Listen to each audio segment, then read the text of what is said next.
if you tell me, can I just take like a normal water bottle like this and I put sand over here and I pour it, will it work? It would not work because you need to have a certain height for the ripple to happen. So in our case, we found that it should be at least 60 centimeter tall. If it's going to be the height is going to be too short, it's not going to be useful because the water needs to flow through for a certain period of time in a certain height so that it can work, right?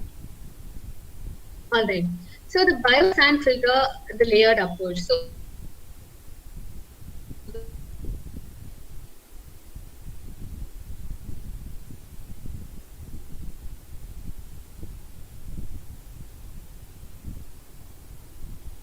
right? So that's what we did. And then like here, I've given like the exact height of each layer. And this is not something which is carved on stone because like I told you, when we talk about a biosand filter, this is a very old idea. And this might be like the specifications of one particular filter, but filters built in various ways. And we're only going to be talking about the theory in general right now. So coming to the biofilm formation, here again, I'm pretty sure that you must already be sure of this, but let me just touch upon it so you can like brush up your skills. So a biofilm, we find biofilms everywhere. Even if you like take a water bottle and you keep it outside for a long time, you can find a slimy layer which develops, right? That is a biofilm. And you can look at some old pipes in your house outside or something like that, you can find like a slimy layer. So any slimy layer on anything is mostly a biofilm. And biofilms can be useful, they cannot be useful in some cases. For example, in dental ads, they show you biofilms growing on teeth. That is definitely not useful.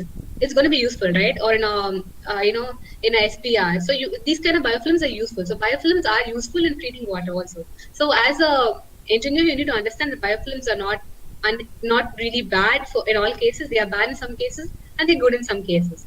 And in the case of biosand filter, it is definitely very helpful. So how does a biofilm work? So the first step is that I just want you to imagine that you have like a normal, like imagine that this is a pipe and water keeps flowing through this pipe. So when water keeps flowing through the pipe, there will be some microorganisms over there and they will get attached to the pipe, okay?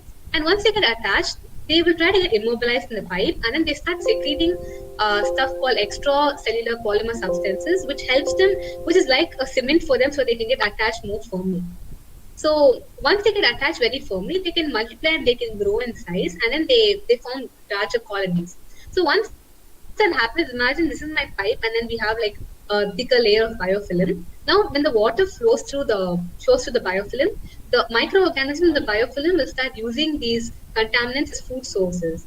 And so when it comes out of the biofilm, mostly the water is going to be clean. So this is a mechanism which we're going to be using in a lot of items like the drinking water filter and in the case of our biosand filters. All right. So here is a picture about how the biofilm works and how it gets formed. So in a biofilm, you have like particles of sand and then you have like water flowing through. And you can see that there's a green layer, there's a red layer, there's a gray layer, black layer. So these are all other items which are present there's always going to be some contaminants and some microorganisms in the water.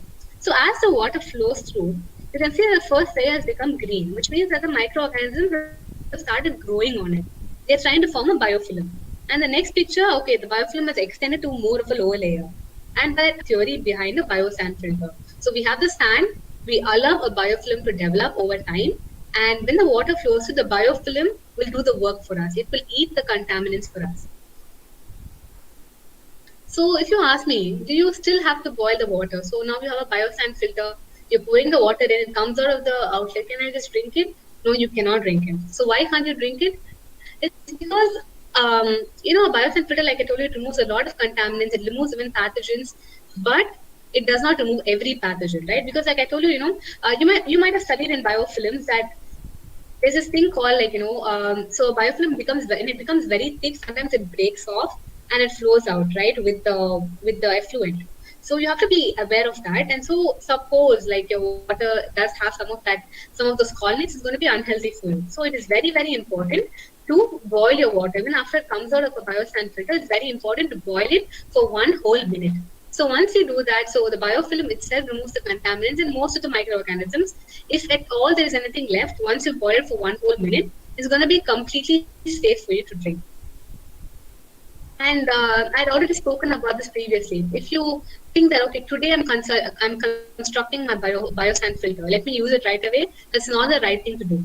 Because you know that a biofilm takes time to develop. It has to flow through. So first you start off with something like this.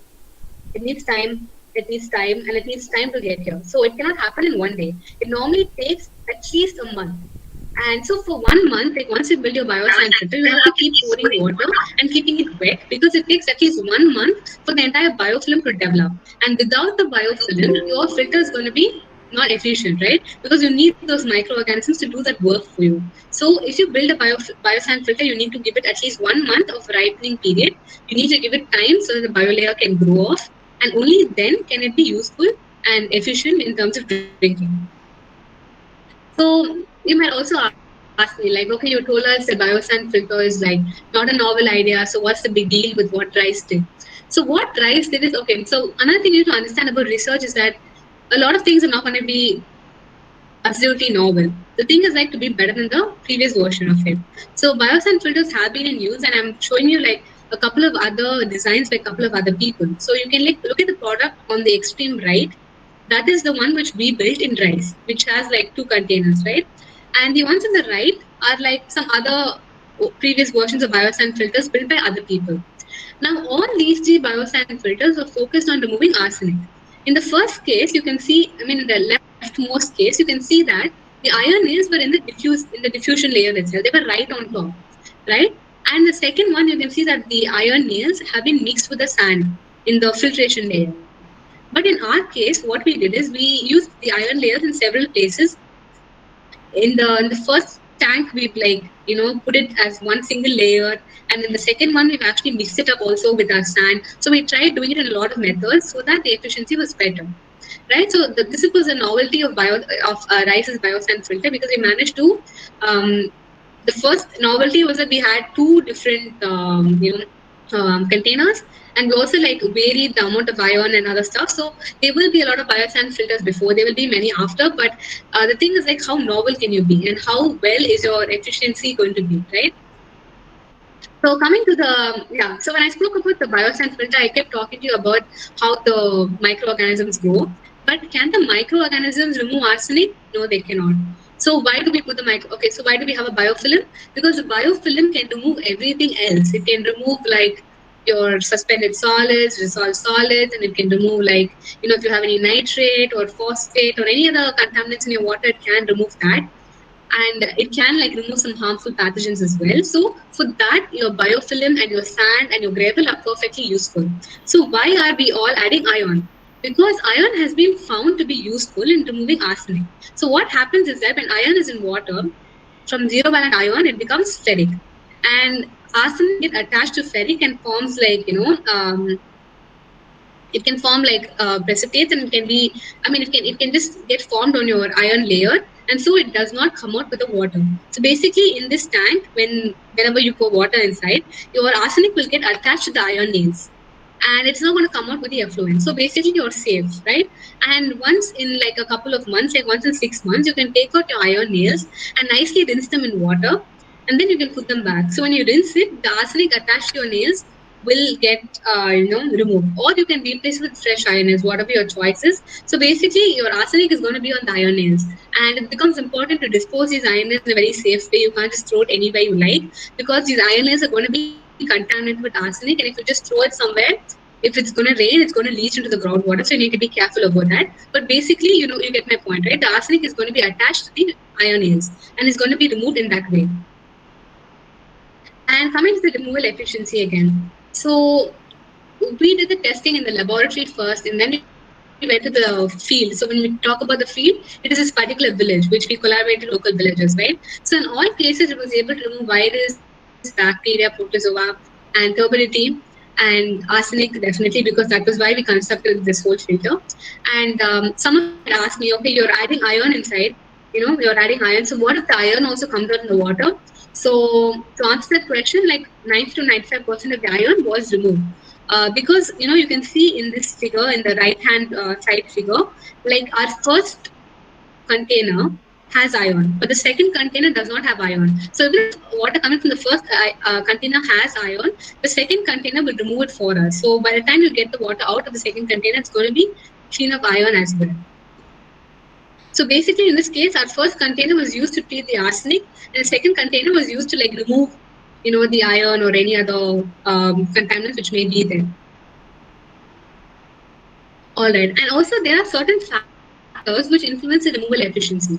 So some important factors are the grain size. So like I told you, the size of the grading of the sand, because we are all civil engineers, we know that, right? You have different kind of sieves for different kind of grain sizes. So the grain size plays a very significant role, because if your grains are going to be smaller, they're going to be, say, you're taking like 10 kgs of sand of very small grain size versus 10 kg of sand of very large grain size. The smaller grain size will have more of biofilm, right? Because the particles are smaller, there's going to be more of biofilm. The, what do you call that? The surface area is going to be larger in the case of smaller size particles. So grain size is very important. Contact time is very important also, because I told you like some villagers, they use sticks and they try to like dig holes to increase the speed of the flow rate or whatever, and that had an adverse effect. So the contact time is very important again, and maintenance is very important, because suppose you find that your filter is getting clogged, just poking holes is definitely not the way out. If you feel that your filter is getting clogged, you need to contact people to help you. Or if you're an expert yourself, all you need to do is take out all your components of the filter, nicely rinse it in water, and then arrange it back. And then give it some time for the biofilm to go, and then you will continue. So maintenance is very important. And turbidity is very important also. So if you're going to like add water which is highly turbid, it cannot work, and it's not a good idea to do that, because your codes are going to get clogged. So these are some factors which have an effect on the removal efficiency.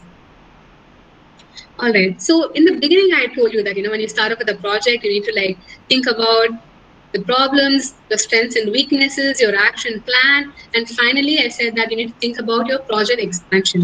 What are you going to do with the project once it's over?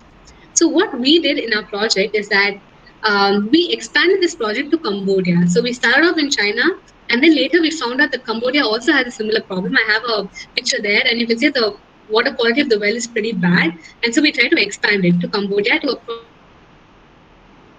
province called Kompong Thom. And this happened exactly 1 year ago. 1 year by this time, I was there in Cambodia doing this project. And you can see these pictures over here. So so the thing about this particular province in Cambodia was that it had abundance of water. Like, you can literally see, like, there's so much of groundwater over there, but the groundwater was contaminated. I think I told you in the beginning of my presentation that when we visited this place, we did find a lot of people who had visible appearances on their skin showing that they were exposed to arsenic contaminated water. Like a lot of them had like small black spots on their hands and on the bottom side of the feet, which shows that they have been exposed to arsenic contaminated water. And in their case, they also use like surface water. Like they did use like surface water from the rivers, because, like I told you, they have a lot of water in this particular place. Which is not a problem. And some of them also use groundwater, so they also had a similar problem. And because Cambodia is a relatively underdeveloped country, it's not possible for them to have centralized water. So we felt that it's really suitable to take this project to Cambodia. Yes, that's what we did. And the video I played for you earlier was what thank you for accepting our invitation. So we had the Biosand filter construction workshop. Thank you so much, ma'am. It's such a pleasure to be back. Yeah, so we actually we collaborated with the local Thank you so much. Thank you so much. You're an inspiration to our students. Because, like I always tell you, when you start a project, it's very, very important to collaborate with people. Because, again, even if you want to do good to people in Cambodia or any other country, it's not possible for us to be there, because all of us are students. We have our own responsibilities back in university. So what we can do is that we can impart our knowledge and teach people how to do it, and we can go back there and check your system. So you need to exactly something that's got to be efficient. So we collaborated with the local NGO here, and then I told you that the Biosand did. I told you about how we started the Biosand project, what all we did. I was supposed to go back and how we found out that February 12 was a problem, but it had arsenic because of the COVID. How we did the situation, how we surveyed the people, how we told them about the options. I think that the project is going pretty fine, and probably like in a few more. Maybe in a couple of months, we should be able to go and check out in person and see how it's going. All right. So we've come to the end of my presentation, and I just want to share some positive words with you before I wind up. I think that, like my whole idea of this presentation was, how to take someone from being an engineer. So that has been the major challenge. Because a lot of us think that, okay, if you're an engineer, you our other challenge was that we are working with people who are academia and LIGs, which is like a low income group. So you cannot like sell, but there's also 20,000, a lot of other things you can commercialize as an engineer. So you need to come with something which is going to be efficient, as well basically you can do anything you want. And then I told you that the Biosand, I realized how we started the Biosand project, what all my personal experience, because you all are, and how was a couple of years back. I have this to tell you.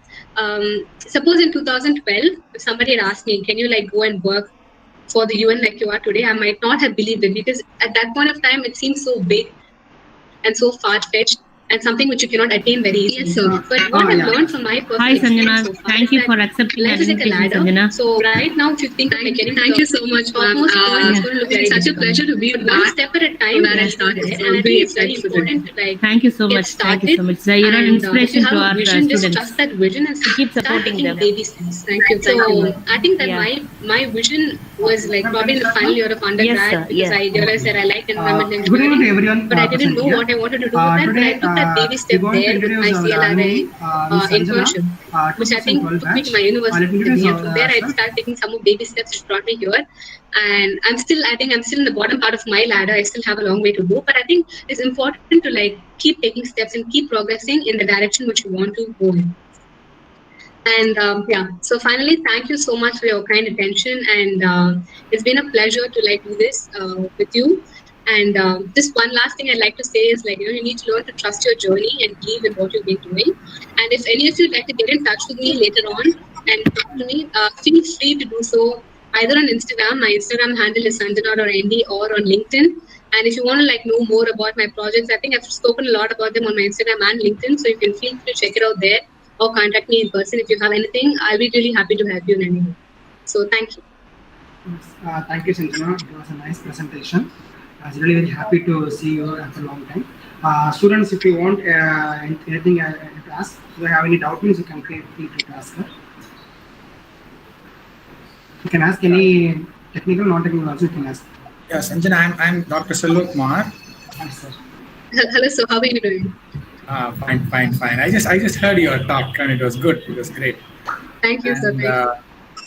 And I'm so happy that one of my students has gone on to do her PhD, continue her PhD and studies in Tsinghua University. And we're also happy about this. Okay. Anyway, all the best. All the best for your future. Thank you. Thank you so much, sir. I have to say here that, Dr. Selva Kumar was my undergrad supervisor, and actually he was my teacher for environmental engineering. So it was because of his classes that I kind of like figured out that's what I wanted to do, and I got into that because of him. Because not Today, study civil engineering, code environment, they go into more of like structural engineering and that sort of You're an thing. But I think inspiration to because our of him that students. I got interested in Keep that, supporting and them. I really have to thank for like, giving me that Yeah. push initially. Because without that, I couldn't have done this. So thank Yes, you, sir. for Yeah. whatever you've done. Good evening to everyone. Thank you. And how we found out that the East well was the Students, you can problem. ask any It had doubts. arsenic, and then how Also, we you did can that. chat.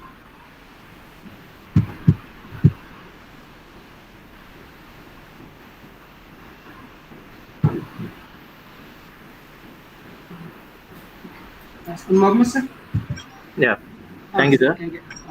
Yeah, it's my privilege to propose the vote of thanks on this occasion on behalf of Department of Civil Engineering, Rajalakshmi Engineering College.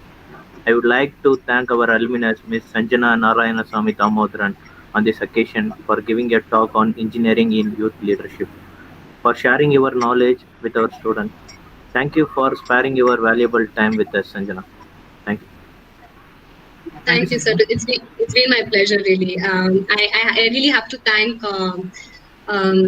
I have to thank Prem Kumar sir, because he contacted me for it, and I want to thank Dr. Selva Kumar for being in touch with me throughout this process. I want to thank all my teachers, like Mohammed sir. I can also see like a couple of other teachers who I had the privilege of studying under in Rajalakshmi. So I want to thank you all for all your contributions, and I want to wish all the very best to our students here.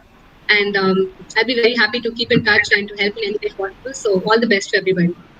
Thank you, sir.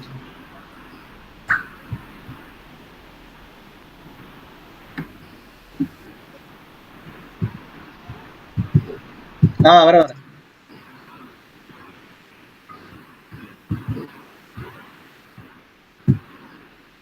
we can proceed.